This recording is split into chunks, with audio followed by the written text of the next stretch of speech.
Over the last 21 months, I have been building a website from scratch off of an existing domain that is over 10 years old. And in today's video, I'm going to be detailing for you exactly how many posts I've published, how much I've made, as well as whether or not this has been worth it. This is just one of many websites that I run. However, it's one that's demonstrated a lot of great growth potential, and I think it has some great lessons as well that I prepared for you today.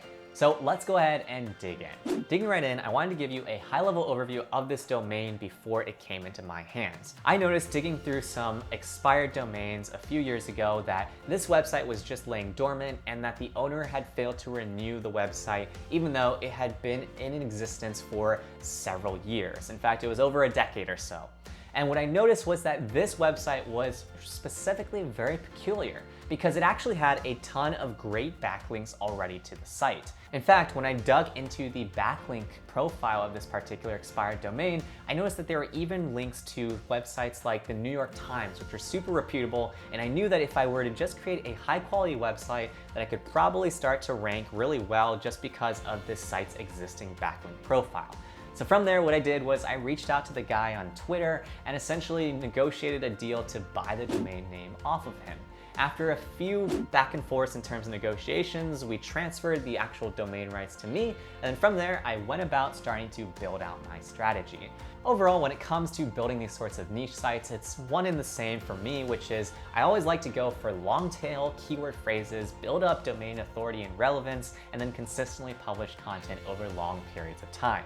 So what this meant for me was I wanted to publish at least 10 posts every single month for about a year, see how the site did, and then see from there whether or not I wanted to continue investing in the site.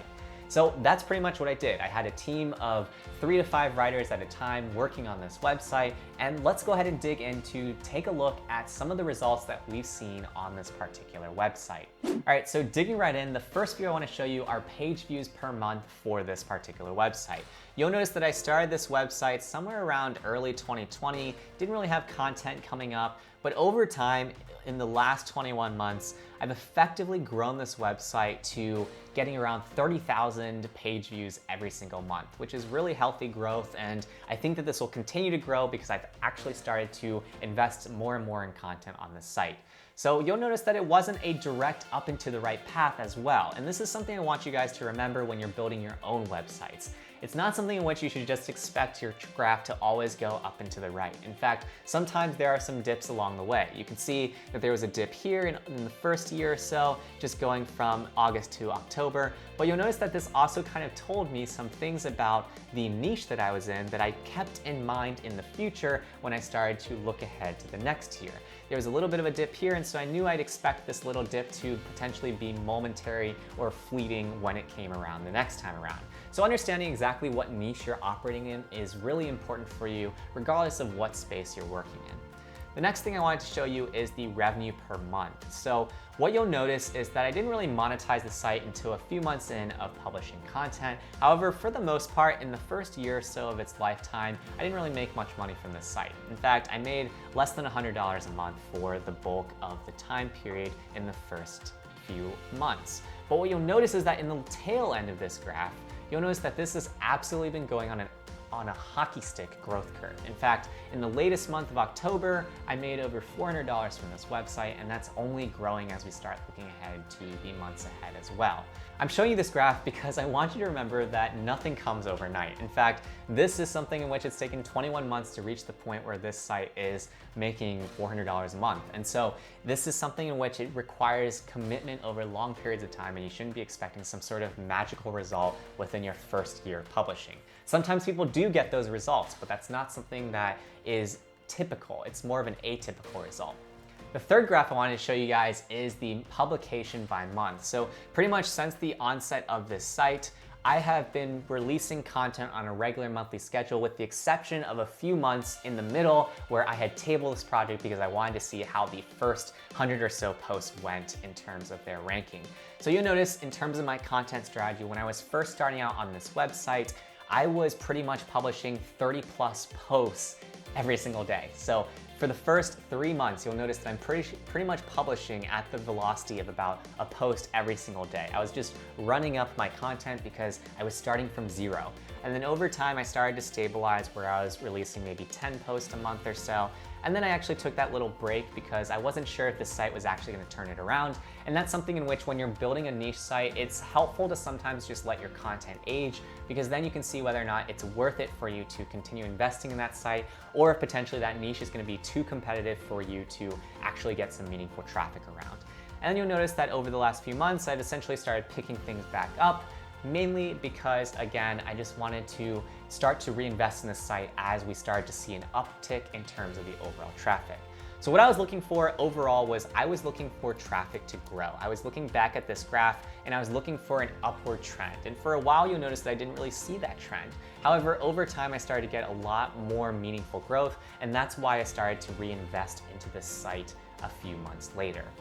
But overall, this is my month's to publish rate, and just to give you some overviews as to the lifetime stats, at this point in time, this site has over 250 posts. On an average basis, even including the months where I was publishing nothing, I averaged 12 posts a month, which is a little bit under a post every other day. But essentially in the trailing 12 months, I have been averaging 20,000 page views for this particular domain, and total revenue has been about $1,800, with $1,100 coming from Ezoic, $630 coming from Amazon affiliates lifetime, and overall I've spent about $8,000 for the content on this site. So my return on investment to date is actually only 22%. I haven't even made back my money. However, I'm very excited about this project, and I'll explain to you exactly why in the next slide. Before we dig into that though, if you're getting value out of just seeing this case study, do me a favor and hit that like button below to help other people that are building their websites find this video too and learn from this example. Where things get really interesting is in the up and to the right curve in the last few months. Just looking at the month of November, I'm on pace to make $750 from display ads alone on this website. That doesn't include Amazon affiliate or other affiliate programs, and it also doesn't include any info products I might sell in the future. And then what's really powerful is just thinking about the concept of if I were to sell this site now. It has a clear uptrend, it has a healthy domain in which there's no bad backlinking, it's all organically built, and it's on a really old existing domain. And what that means is that it could probably command a pretty decent multiple. In fact, right now when sites are being sold, they're being sold from anywhere from 45 to 50 times multiples at times. And so what that means is that you can take how much a site is making on a monthly basis, multiply that number by 45, and that's essentially what the sale price is going to be. So just taking an example here, what I've done is I've mapped out for you guys an example of what it might be based off just some different averages of the monthly revenues. If, for example, this site were to sell at the average revenue point of $300 a month, then that would mean that 13.5K would be the sale price. If it were $450 a month, it would be about 20K. If it were $600 a month, 27K. And then $750 a month, it would be close to 34K using a 45 times multiple.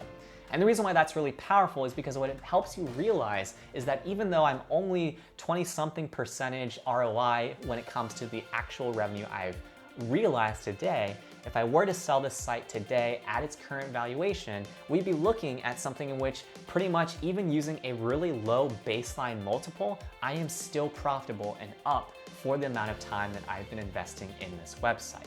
Just to help you understand this, I'm gonna break down each of these points. If I were to sell the site based off of a $300 a month multiple, so in other words for 13.5K, and then include all of my lifetime revenue from display ads as well as Amazon affiliate, and not even include my November revenue as well, that would mean that I would get a 90% return on my money, which on a monthly basis for the 21 months means that I've been making 4.29% on my money for that entire time period. If, on the other hand, I were to be selling at a higher multiple, so for example at the $600 a month, then what that would mean is that it would actually result in a 259% return on my investment, in which over a 21-month period, that would mean that I have earned about 12% on my money every single month. And that is really powerful because essentially what it shows you is that it's not in actually the amount of revenue I'm making today, but actually in the inherent value or the equity of the website that really provides the upside to the owner. So that just goes to show you that even though you might have invested a few $1,000s into a website and you haven't really made back your money yet, you can still make a lot in the long term as long as you just keep running your website, as long as you keep investing in your website, building up the equity so that it becomes inherently more valuable. Now that said, I can give you another case study example in which it's a website that I've largely continued to build upon. It hasn't really broken past a plateau. And in that situation, it's something in which I'm just continuing to add costs. However, what that website's doing on the flip side of things is it's slowly making more money to the point where it will eventually break even. In fact, this website alone would break even if I were to just add no content and then continue to take in the gradual revenue that it's generating every single month.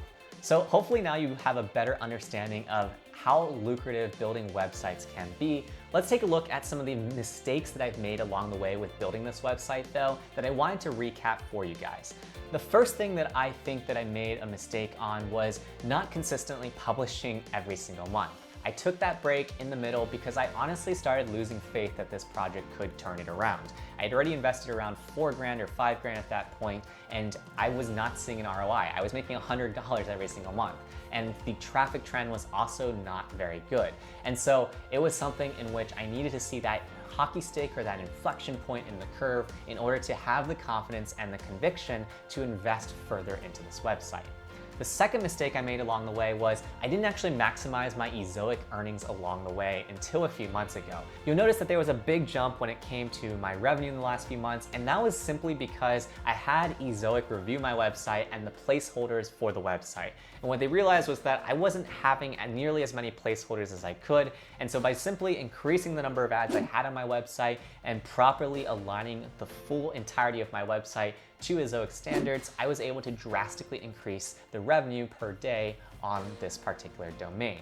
And then the third thing that I would say I made a mistake on was I didn't start building my email list from day one.